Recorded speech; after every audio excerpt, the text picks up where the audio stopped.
Assalamualaikum warahmatullahi wabarakatuh. Salam Om Swastiastu, Namo Buddhaya, salam kebajikan bagi kita semua.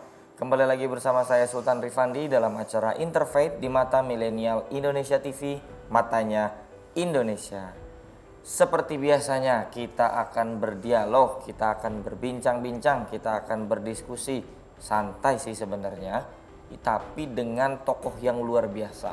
Tentu tema-temanya bertemakan tema-tema keagamaan dan juga tujuannya untuk menerapkan dan menginternalisasikan nilai-nilai toleransi antar umat beragama. Kita tahu bangsa kita penuh dengan keragaman, penuh dengan perbedaan-perbedaan.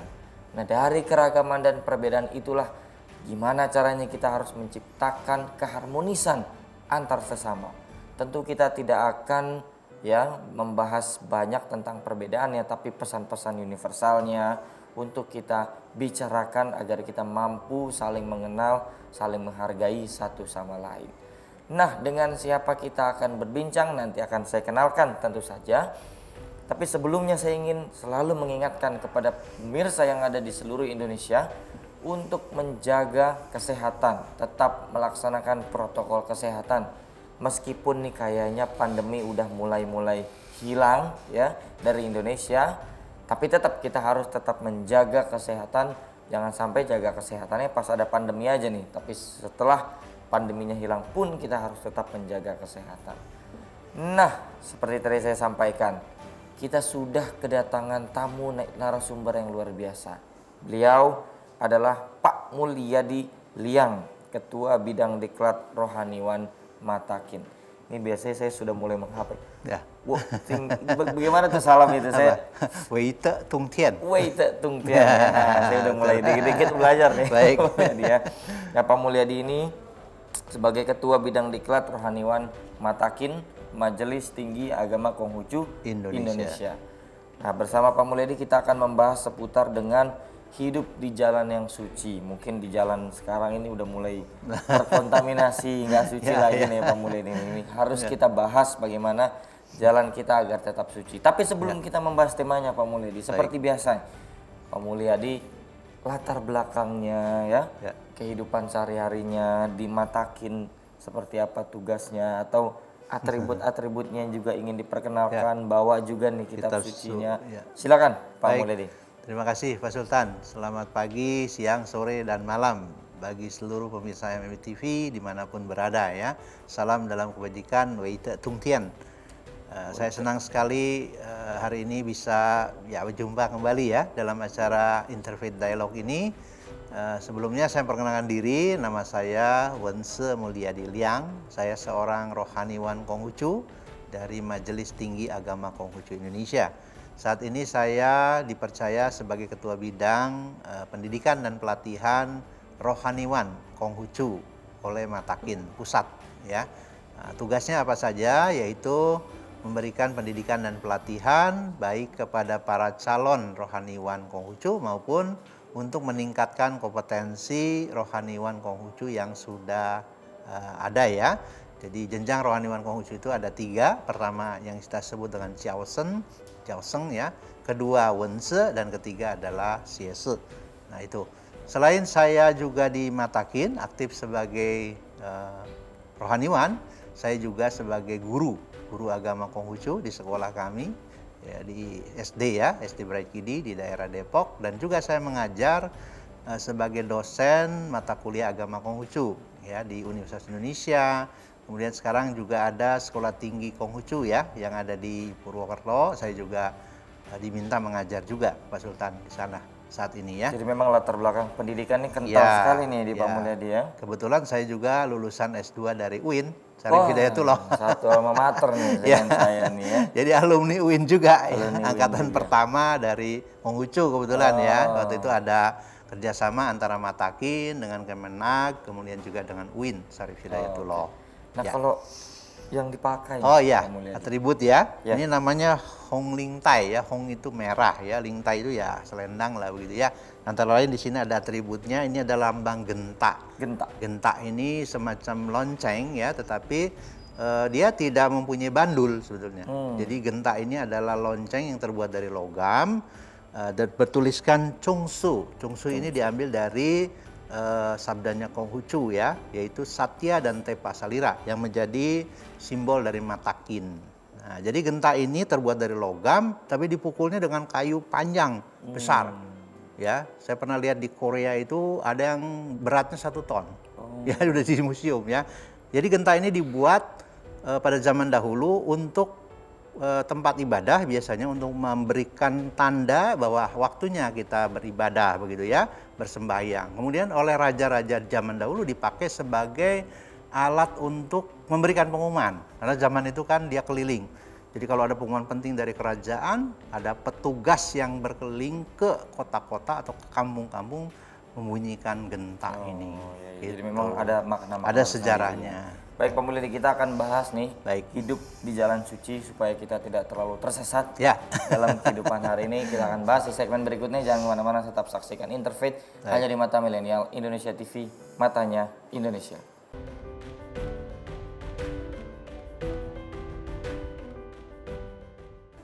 Ya, kembali lagi bersama saya Sultan Rifandi dalam acara Interfaith di Mata Milenial Indonesia TV, matanya Indonesia. Pak Mulyadi, Ya. ini kan memang masing-masing agama tentu punya ajaran bagaimana cara mencapai jalan sucinya, Ya. jalan kebaikannya, agar memang betul-betul terhindar dari segala kontaminasi kehidupan Ya. akhir-akhir ini. Nah, kalau dalam agama Konghucu sering sekali kan kita mendengar kata jalan suci atau Tao. Tao. Ya, Tao ya. Ya. Nah, ini apa konsep dasarnya atau secara historikalnya, sejarahnya sehingga ada ajaran atau konsep ya jalan suci atau Tao tadi. Silakan. Baik. Ya, terima kasih Pak Sultan. Saya akan mulai dari karakter huruf Tao itu sendiri ya. Jadi saya selalu mengawali ini supaya pemahaman kita menjadi jelas. Karena agama Konghucu kebetulan berasal dari negeri Tiongkok. Tentu bahasanya ya tidak terlepas dari bahasa Jadi harus aslinya ya. diulas secara etimologi Ya, juga etimologinya saya pikir penting walaupun mungkin kita tidak terlalu mendalam secara singkat ya. Jadi huruf Tao ini karakternya seperti ini ya. Jadi saya bisa jelaskan bahwa sesungguhnya manusia ini kan diciptakan oleh Tuhan, oleh Tien, itu diberikan atau dikaruniai watak sejati ya dalam dirinya yang kita sebut dengan Sing dalam keyakinan kami. Nah, Sing ini adalah merupakan karunia Tien, Tuhan. Nah, di dalam Sing ini mengandung benih-benih kebajikan, antara lain cinta kasih, kebenaran, kesusilaan, dan kebijaksanaan. Apabila manusia menetapi takdirnya, ya sesuai dengan firman Tien tadi, menepati takdir tadi, mengamalkan 4 kebajikan yang sudah diberikan tadi, maka dia dikatakan menempuh jalan suci atau Tao. Nah, bagaimana kita bisa menempuh jalan suci? Dari mana kita tahu harus bagaimana berbuat di dalam kehidupan di dunia ini? Kita memerlukan bimbingan, yaitu ajaran agama yang kita sebut dengan Ciao dalam bahasa kami. Ya. Nah, kembali kepada huruf ini, karakter huruf ini, huruf Tao ini terdiri dari beberapa karakter. Yang sebelah kiri itu yang agak melengkung, itu sebetulnya dari kata Chou. Ya, Chou ini berjalan, bergerak begitu ya. Kemudian ada yin yang di sana. Yin yang itu yang simbol itu positif negatif ya. Misalnya masih ingat mungkin Pak Sultan ketika kami menjelaskan ini ya. Di sana ada juga karakter yin yang. Kemudian ada garis lurus mendatar itu I artinya satu dan ada ce ya. Jadi ini perpaduan dari beberapa karakter huruf ya.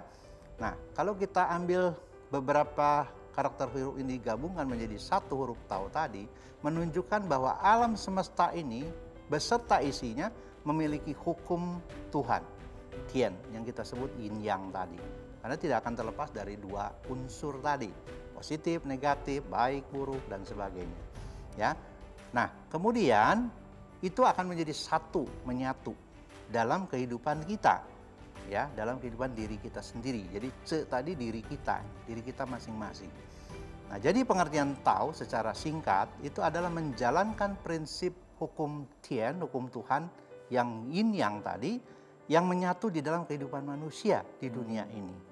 Ya, yang dimulai dan harus dilakukan oleh diri kita sendiri. Nah, ini pemahamannya sebetulnya ya. Jadi panjang lebar sebetulnya karakter huruf ini pemahamannya. Nah, seperti itulah Pak Sultan sebetulnya. Ya. Artinya ini menjadi bagian dari ajaran agama Konghucu ya? Iya, konsep betul. Tao ini. Konsep Tao ini. Dan kalau banyak orang memahami semacam ajaran Taoisme itu berbeda. Ya. Secara sederhananya apa bedanya? Sebetulnya kan agama Konghucu atau Ruqiao ya asalnya itu dengan Taoisme atau agama Tao itu satu tempat ya lahir di daerah Tiongkok ya sana ya. Jadi pemahamannya nanti memang agak sedikit berbeda barangkali ya. Kalau Tao di dalam Taoisme lebih kepada pemahaman secara metafisik, kemudian juga ya perenungan diri dan sebagainya ya, dengan berserah diri kepada alam, karena alam itu sudah diciptakan oleh Tian, oleh Tuhan, apa adanya gitu. Misalnya kita lihat dari kepompong misalnya ya, jadi ulat sutra dan sebagainya sampai menjadi kupu-kupu, itu adalah Tao sebetulnya yang sudah menjadi hukum Tuhan begitu ya. Nah begitu juga di dalam agama Konghucu. Cuma dalam agama Konghucu, Tao ini akan lebih diperluas di dalam aplikasinya dalam kehidupan masyarakat. Nah, dia tidak hanya berpikir tentang itu, ya, tetapi dia juga bagaimana berkiprah di dalam kehidupan sesama manusia. Itu akan lebih banyak kita berbicara kemanusiaan nantinya. Begitu. Nah itu kan tadi secara etimologi Ya. pemahamannya. Kalau secara gambaran umum atau komprehensifnya? Ya. Jadi seperti apa? seperti tadi saya sudah jelaskan bahwa firman Tuhan itu atau Tianming itu berwujud watak sejati di dalam diri kita ya. Kalau kita mengikuti watak sejati kita di dalam kehidupan ini, berbuat sesuai dengan firman Tuhan yang ada di dalam diri kita ini, maka kita dinamakan menempuh jalan suci ya, Siu Tao. Nah, untuk menempuh jalan suci ini kita perlu bimbingan, yaitu ajaran agama. Jelaskan juga di dalam kitab Chung Yung bahwa tiap benda itu mempunyai pangkal dan ujung. Dan tiap perkara itu juga mempunyai awal dan akhir. Orang yang mengetahui mana yang dahulu dan mana yang kemudian, ia sudah dekat dengan Tao, jalan suci.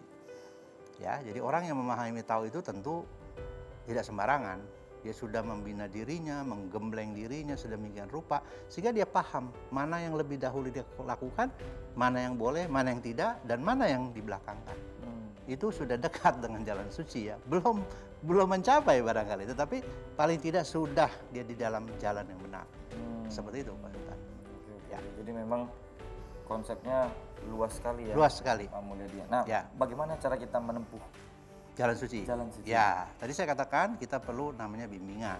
Bimbingan dari para orang-orang suci, orang-orang bijak terdahulu ya. Mungkin dalam istilah agama lain dikatakan nabi, begitu ya.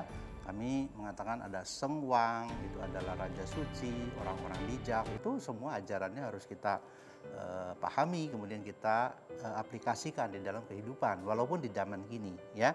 Karena pada dasarnya jalan suci seorang cince itu pada dasarnya terdapat dalam diri atau hati setiap manusia. Ya, baik yang wanita maupun laki-laki. Tapi pada puncaknya itu akan meliputi segenap kenyataan dan dapat diteliti dimanapun di antara langit dan bumi. Nah, luar biasa pemahaman Tao itu sebetulnya. Ya, jadi Tao itu ada dalam diri kita sebetulnya. Tapi dia kalau itu sudah bisa dibentangkan sampai meliputi langit dan bumi seperti itu.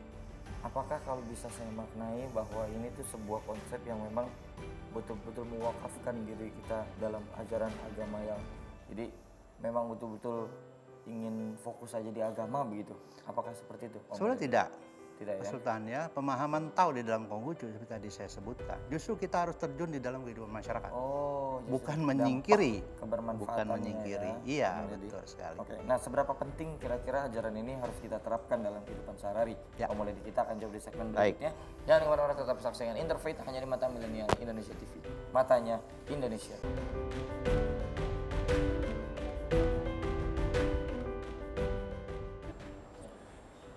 Yap, kembali lagi bersama saya Sultan Rifandi dalam acara Interfaith di Mata Milenial Indonesia TV, Matanya Indonesia. Pak Mulyadi, tadi kan saya sempat menanyakan terkait dengan seberapa penting sebetulnya ajaran ini kita terapkan dalam kehidupan sehari-hari. Nah, ya. Pak Mulyadi. Baik, jadi saya ingin menambahkan juga penjelasan saya yang dimaksud dengan Tao ini atau jalan suci ini seperti apa, Pak Sultan ya. Tadi sepintas saya sudah jelaskan dari etimologinya.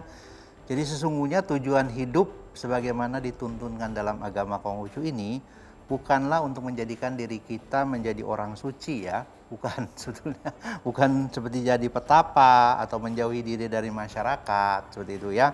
Nah justru sebaliknya, bagaimana kita dapat hidup di tengah-tengah masyarakat yang penuh masalah dan permasalahan. Nah itu ya, jadi ujiannya itu di dalam kehidupan masyarakat itu sendiri.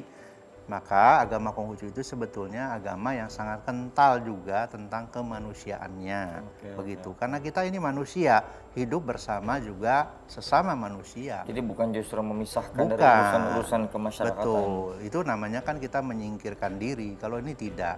Justru bagaimana kita membantu membereskan ya kehidupan masyarakat ini seperti itu. Karena dalam pemahaman kami ada yang namanya Tien Tao, kemudian Ti Tao, dan Ren Tao. Tien Tao itu adalah jalan suci Tuhan yang kita bisa saksikan dalam hukumnya ya, berupa Tien Li, itu hukum Tuhan ya.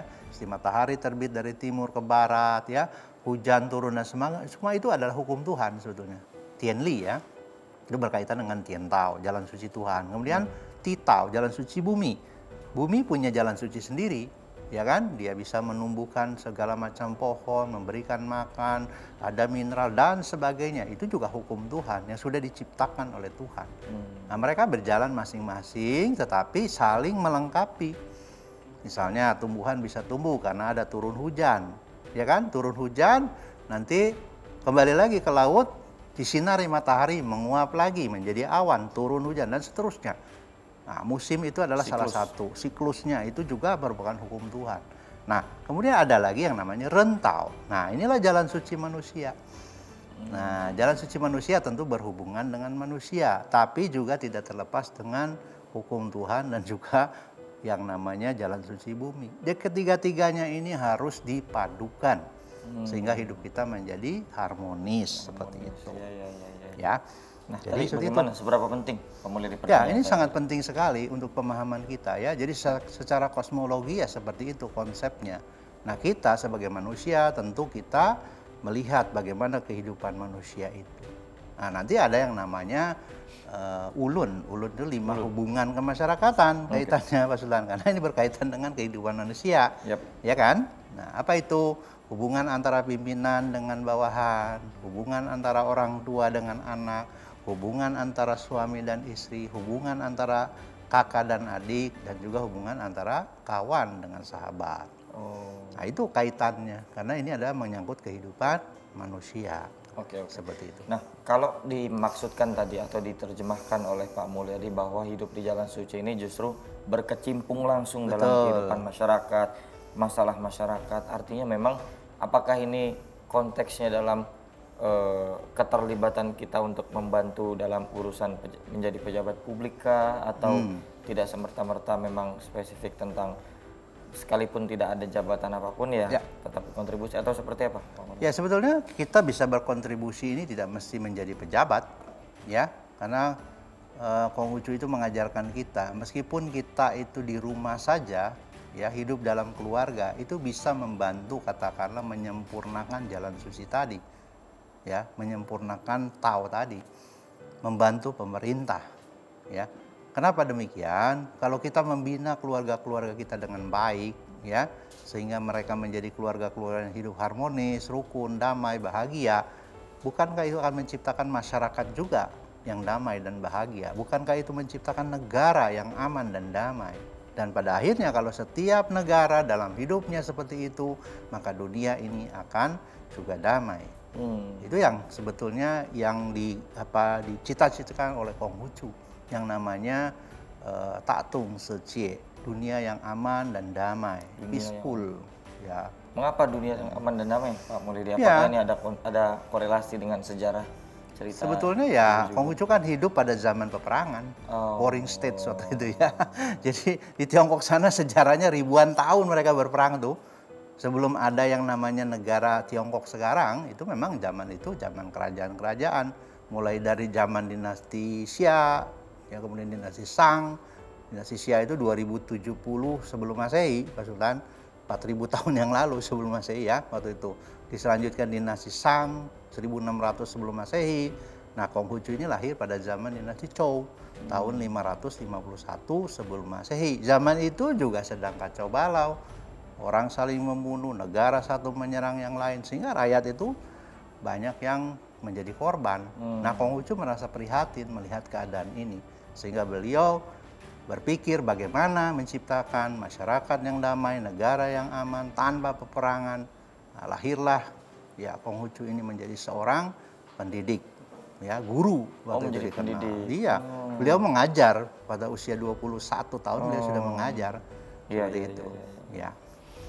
Jadi memang terkait dengan sejarah juga Ya. ya, hidup dalam peperangan, makanya Betul. perdamaian dunia. Sampai beliau tuh menjabat sebagai pejabat waktu itu. Penasehat raja. Ya, penasehat raja sekaligus juga perdana menteri di bawah raja pada waktu bahkan.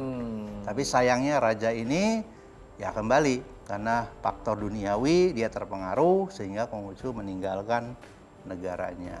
Selama 13 tahun dia berkeliling ya mencari siapa raja yang mau mendengarkan dan mempraktekkan apa yang diajar.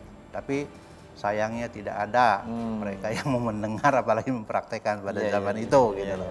Ya kan? Pak Mulyadi, ini kan kalau nggak salah terdapat 3 syarat hidup Ya. di Jalan Suci menurut ajaran Konghucu, ya, yang termuat dalam 3 pustaka kehidupan. Pusaka. Ya. Pusaka kehidupan. Ya. Pertama adalah kebijaksanaan, kedua cinta kasih sayang, dan yang ketiga adalah keberanian. Ya. Yung. Yung. Ya, Ceren Yung. Oke. Oh, dibaca U berarti ya. Ya. Yung. I-O dibaca U. Yung bacanya. Betul. Nah, ini apa nih penjelasan dari masing-masing ketiga hal yang tadi saya sebutkan. Kita akan jawab di segmen berikutnya. Jangan kemana-mana, tetap saksikan Interfaith hanya di Mata Milenial Indonesia TV, matanya Indonesia.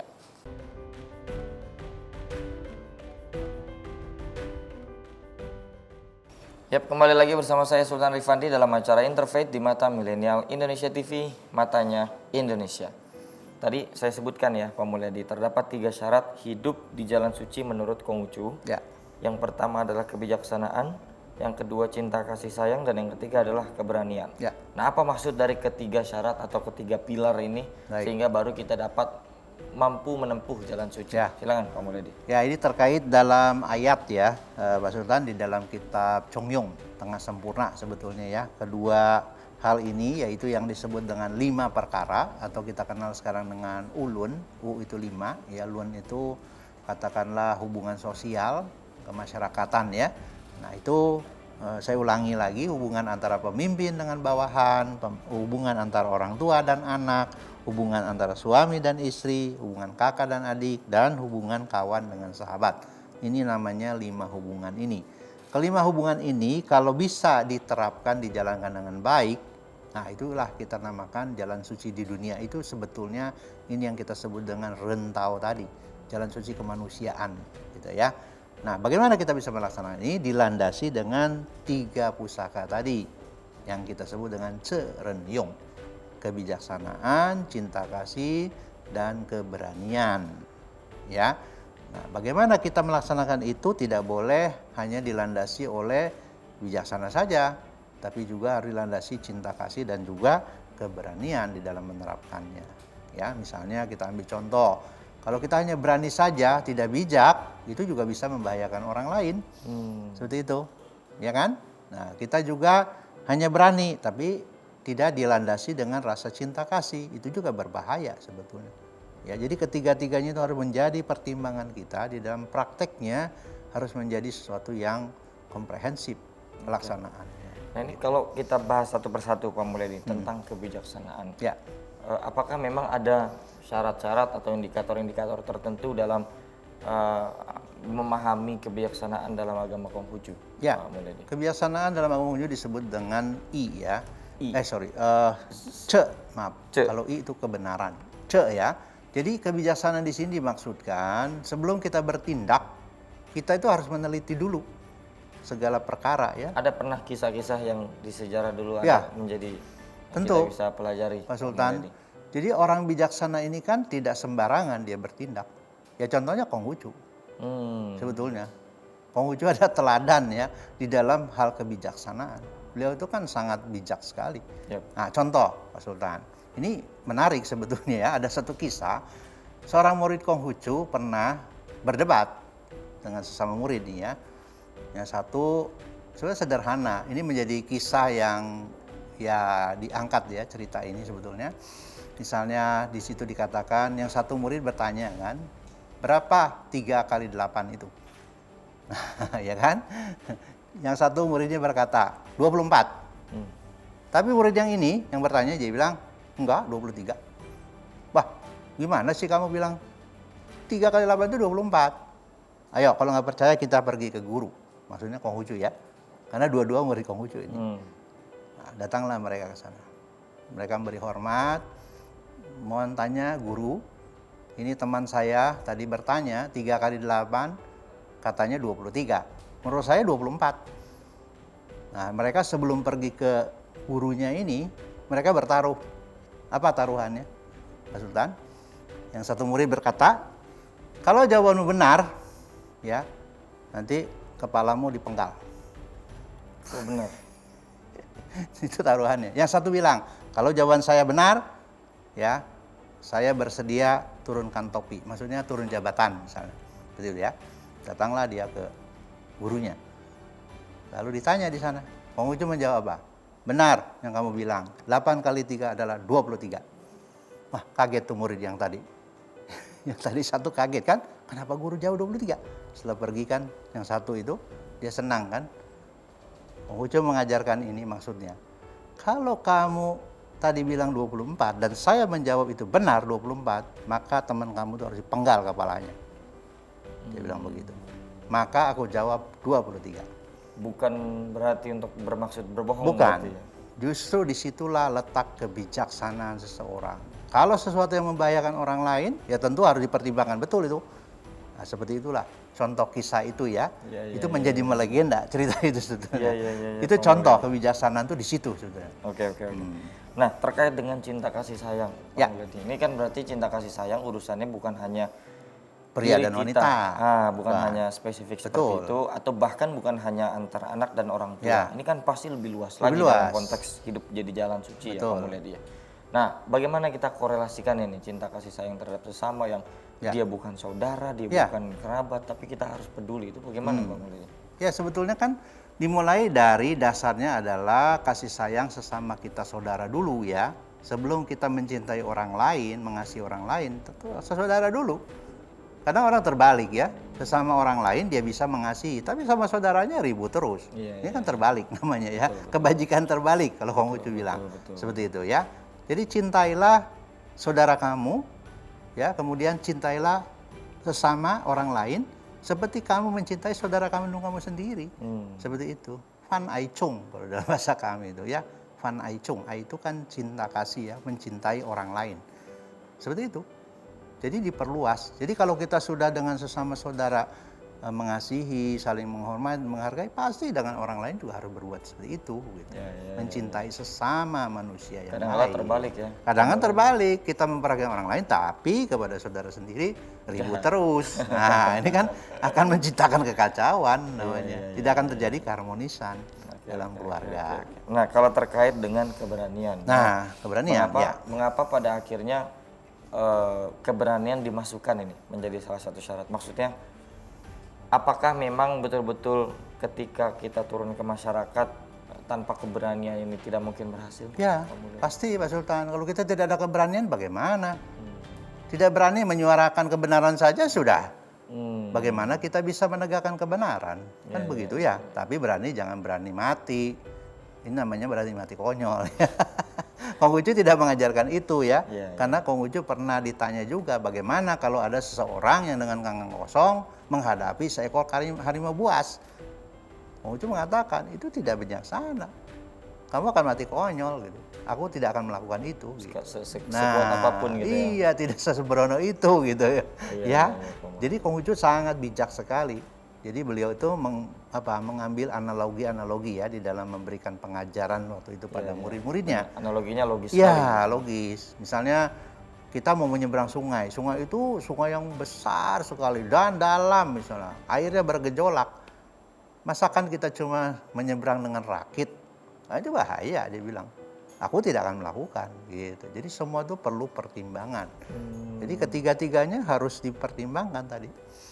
Ya, perlu ada keberanian, tapi berani bukan berani yang sembarangan gitu loh, enggak. Penuh pertimbangan, ada cinta kasih di sana, ada kebijaksanaan ya. Tiga-tiganya harus betul-betul dipertimbangkan. Tidak boleh diambil satu-satu. Gitu. Nah, ini kalau nggak salah nih saya mengutip nih kalau koreksi silakan. kalau saya salah nih, Ya. Pak Muledi. Ini dalam Chungyong Chungyong, berarti ya. Chungyong bacanya betul sekarang. Iman itu harus disempurnakan ya. Iman itu harus disempurnakan sendiri. Ya. Dan jalan suci itu Harus dijalani sendiri pula. Ya, ini ayat keberapa nih kalau nggak salah? Chungyong mana saya catat nggak di sini. Artinya memang iman itu harus disempurnakan sendiri dan jalan suci itu harus dijalani sendiri pula. Mengapa harus dijalankan dengan sendiri-sendiri nih Pak Muledi untuk yang kasus ini? Ya mungkin ini perlu saya koreksi pemahamannya Pak Sultan ya, bukan dijalani sendiri-sendiri ini maksudnya ya. Jadi jalan suci itu pada dasarnya ada di setiap hati manusia, baik pria pun maupun wanita ya, pria ataupun wanita. Nah di dalam menjalankan ini kan tergantung diri kita sendiri, maksudnya tidak tergantung orang lain gitu loh. Bukan masing-masing jalan sendiri ya. Jadi jalan suci itu ya harus kita jalan sendiri. Kita sendiri yang menyempurnakan, bukan orang lain. Bukan karena anjuran orang lain baru kita jalankan, tidak. Itu maksudnya Mas Lan. Ya. Jadi iman pun harus ditumbuhkan sendiri, keyakinan itu harus ditumbuhkan sendiri. Bukan tergantung pada orang lain. Jadi prinsipnya tegak pada prinsip sendiri. Mau dilakukan secara bersama-sama itu nggak apa-apa juga gitu ya Pak Muledi. Yang penting diri kita dulu nih. Ya, gitu. betul sekali. Nah kalau dalam kitab Lun'i, oke, Lun'i. Pagi hari mendengar jalan suci, sore hari mati pun ikhlas. Nah ini ayat ini luar biasa. Luar biasa sekali. Tapi kita akan bahas di segmen berikutnya. Jangan kemana-mana, tetap saksikan Interfaith hanya di Mata Milenial Indonesia TV. Matanya Indonesia.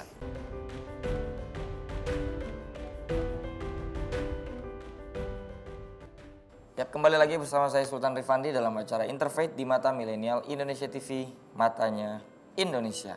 Pak Muledi, tadi saya sempat menyinggung ayat ya berarti Pak Muledi ya. Ayat dalam kitab Lun'i. Ini luar biasa nih. Pagi hari mendengar jalan suci, sore hari mati pun ikhlas. Maksudnya nih gimana Pak Muledi? Ya, dalam bahasa aslinya itu mudah-mudahan saya betul ya menjelaskan ini ya. Cao wen dao, si shi kei. Itu ya, terjemahannya seperti itu tadi. Sebenarnya ini mungkin agak-agak sedikit bingung ya kalau membaca ayat ini. Oh pagi dengar saja jalan suci, sore mati pun ikhlas ya. Sebenarnya bukan begitu Pak Sultan ya. Oh, gitu. Jadi kita sudah menyadari akan tahu jalan suci itu dan bahkan menjalani gitu ya. Kapanpun kita dipanggil oleh Yang Maha Kuasa, kita siap tanpa ragu, tanpa bimbang. Itu arti sesungguhnya. Ya, bukan hari ini saya belajar agama, mendengarkan ceramah, mati sore, sudahlah biarin masuk surga misalnya. Contoh ya, tidak seperti itu. Proses pembinaan diri itu harus dilakukan jauh-jauh hari sebelumnya. Dan itu terus-terusan kita membina diri kita. Sehingga kita memperoleh kesadaran akan jalan suci itu.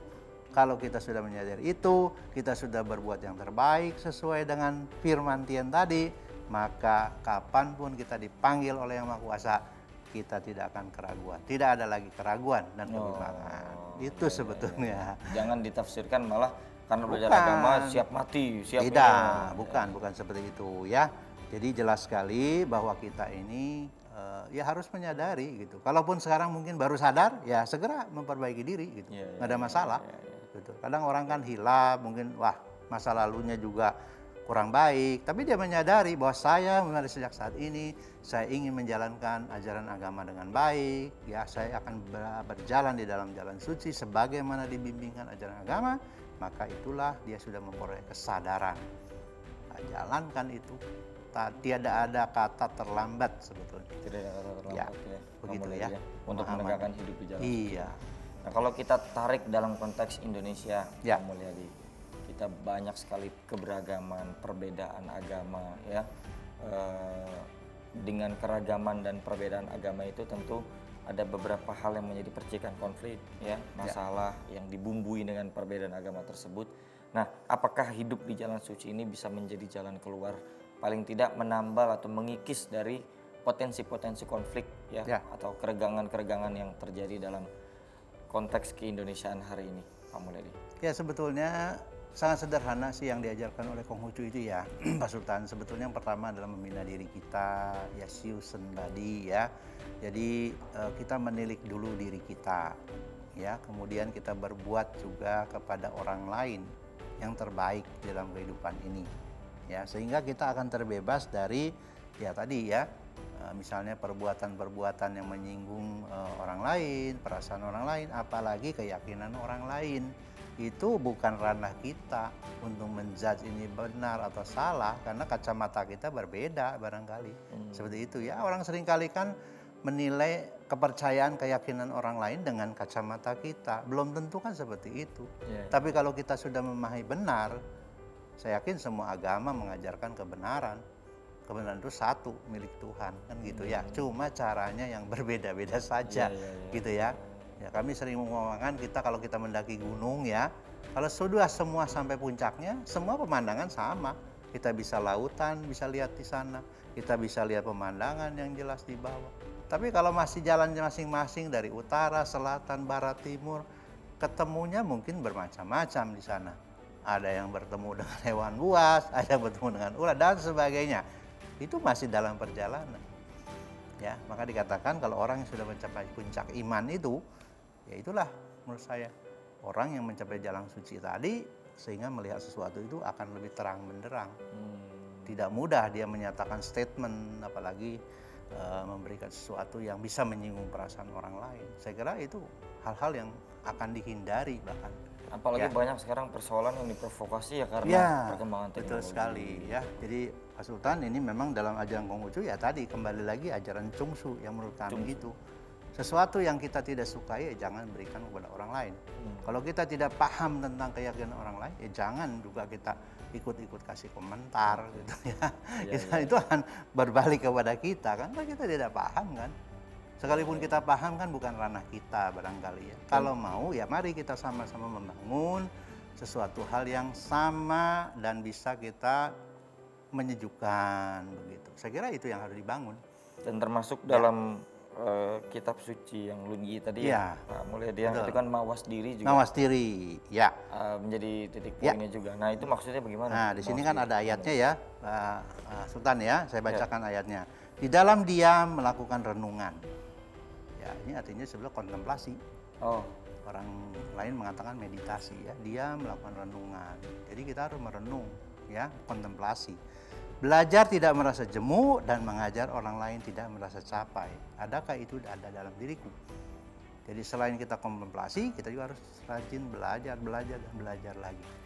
Ya, sehingga akan meningkatkan kebijaksanaan kita, kecerdasan kita, ya, kemampuan berpikir kita. Itu karena belajar sebetulnya. Kemudian bagaimana kita mawas diri? Kita selalu melakukan 3 hal. Salah satu murid Nabi Kongce yang bernama Cheng Tze ya berkata, tiap hari aku melakukan pemeriksaan diri. 1, sebagai manusia tidakkah aku berlaku tidak setia? Kesetiaan baik kepada Tuhan maupun kepada sesama. 2, bergaul dengan kawan dan sahabat, apakah aku berlaku tidak dapat dipercaya? Kejujuran, kepercayaan. Ya, 3, adakah ajaran guru yang tidak kulatih? Dalam hal ini ajaran-ajaran suci, orang-orang suci, apakah kita praktekkan atau tidak? Itu 3 hal yang harus kita selalu mawas diri. Mawas diri ya. Itu. Luar biasa sekali. Terakhir, Ya, baik. Pak Mulyadi, memberikan petuah nih ya sebagai closing bahwa hidup di jalan suci yang diajarkan oleh Konghucu sebenarnya bisa dilakukan oleh siapapun. Karena dampak positifnya ya keharmonisan, bukan hanya untuk agama Konghucu. Silakan. Ya. Jadi sekali lagi para pemirsa MMTV bahwa jalan suci dalam agama Konghucu yang kita sebut Tao itu adalah bukan kita hidup menyingkirkan diri dari tengah-tengah masyarakat, melainkan kita harus berbuat sesuatu ya, menciptakan kedamaian, menciptakan keharmonisan di dalam kehidupan masyarakat yang kita mulai dari keluarga kita sendiri. Ya. Jadi tahu di dalam agama Konghucu adalah kita harus membangun masyarakat yang aman, damai, sejahtera, dan bahagia. Itu intinya sebetulnya, bukan kita menyingkiri masyarakat. Oleh karena itu, kita harus mengaplikasikan, mengimplementasikan yang namanya 5 kebajikan tadi, yaitu cinta kasih, kebenaran, kesusilaan, kebijaksanaan, dan dapat dipercaya. Ya, yakinlah bahwa itu yang harus kita laksanakan dalam hidup ini, sehingga hidup kita akan jadi bahagia dan damai. Seperti itu. Oke, terima kasih banyak Sama-sama, Pak Mulyadi. Pak Sultan. Luar biasa sekali nasihat-nasihatnya. Semoga kita yang mendengarkan ini mampu mengimplementasikan apa yang disampaikan dari Pak Mulyadi. Terima kasih juga kepada seluruh pemirsa yang telah menyaksikan dari awal sampai akhir.